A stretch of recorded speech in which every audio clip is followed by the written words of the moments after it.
রোজ রাতেই আমি টের পাই আমার বড় মেয়ে রাতে পুনুর পুনুর করে ফোনে কথা বলে।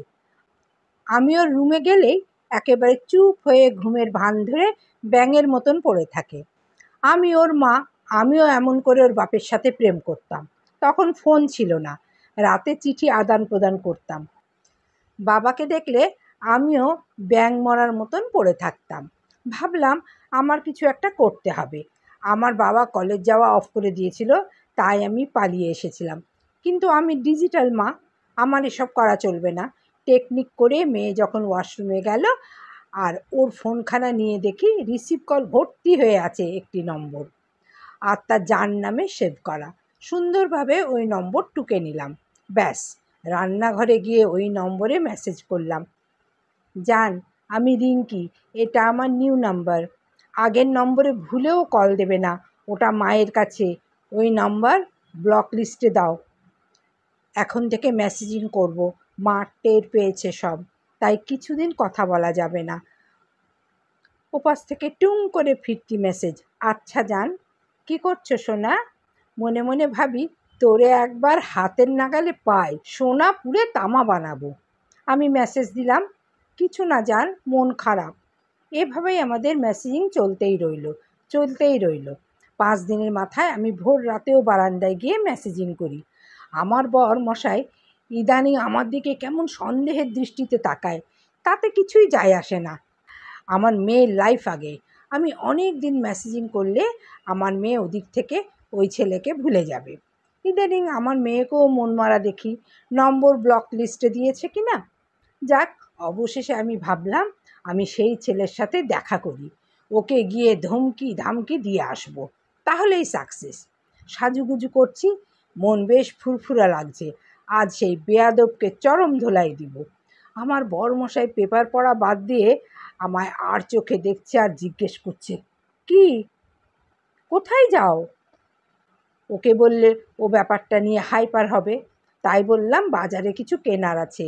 এই বিকেলবেলা? তো মধু নেই ঘরে, তুমি তো জানো সকালে খালি পেটে আমি মধু খাই, ডায়েটে আছি তো। বাড়ি থেকে বেরিয়ে পার্কে গিয়ে দাঁড়িয়ে আছি, অল্প বয়সী কাউকেই দেখছি না, কিন্তু আমার বরের চেয়েও বয়স্ক লোক আমার পাশে ঘুরঘুর করছে। ফোনটা হাতে নিয়ে আবার মেসেজ করলাম, কই তুমি? ওপাশ থেকে মেসেজ না দিয়েই কল দিল। আমি রিসিভ করে চুপ করে আছি। কি অদ্ভুত, আমার পাশে দাঁড়ানো লোকটির কানেও ফোন, আর আমার দিকে শকুনের মতো তাকিয়ে আছে।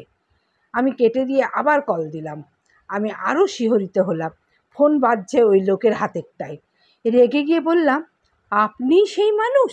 ছি, মেয়ের বয়সে একজনের সাথে প্রেম করতে লজ্জা লাগে না? আবার তাকে জান সোনা বলে ডাকেন।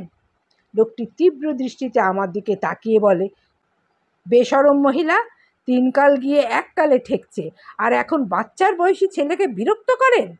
ঝগড়ার এক পর্যায়ে জানতে পারলাম আমার মেয়ে এই লোকের ছেলের সাথে প্রেম করে। তিনি তার ছেলের ফোন নিয়ে নিয়েছিলেন, আর আমি এতদিন তার ছেলে ভেবে তার সাথেই প্রেমালাপ করেছিলাম। দুজনই এক পর্যায়ে হাসতে হাসতে মরার উপক্রম হয়েছে।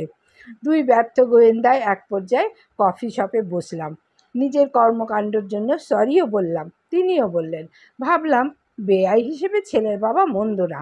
হেসে হেসে বললাম, ছেলের ফোনটা বাসায় গিয়ে ছেলেকে দিয়ে দেবেন, আমার মেয়ে খুবই মন মরা হয়ে আছে। সে উঠে বলল, আগে মেসেজিংগুলি ডিলিট করি, এমন প্রেমালাপ দেখলে মামলা খেয়ে যাব। আমি হেসে কুটি কুটি হয়ে কফির মগে চুমুক দিব, তখনই দেখছি আমার দিকে রাক্ষসের মতন তাকিয়ে আছে রিঙ্কির বাবা। এ কি, তুমি এখানে? বাহ, না আসলে তো এমন রঙ্গ দেখতেই পেতাম না। এই কি বলো, ভুল ভাবছো তুমি আমায়? ভুল? ছি, এত নীচ তুমি! এখন তো আমি তেতো হয়ে গেছি। আর এই বেটা মধু, তাই তো ভ্রমর মধু খেতে এসেছে, খাও মধু। এই বলে রিঙ্কির বাবা চলে গেল। আমি পিছন পিছন ছুটছি। বেআই মশাই উঠে বলল, ঘাবড়াবেন না, আমি আছি অলওয়েজ পাশে। রেগে বললাম, চুপ কর টাকলা বেটা, মেয়ের প্রেম ভাঙাতে গিয়ে আমার সংসারই ভাঙার উপক্রম হয়েছে।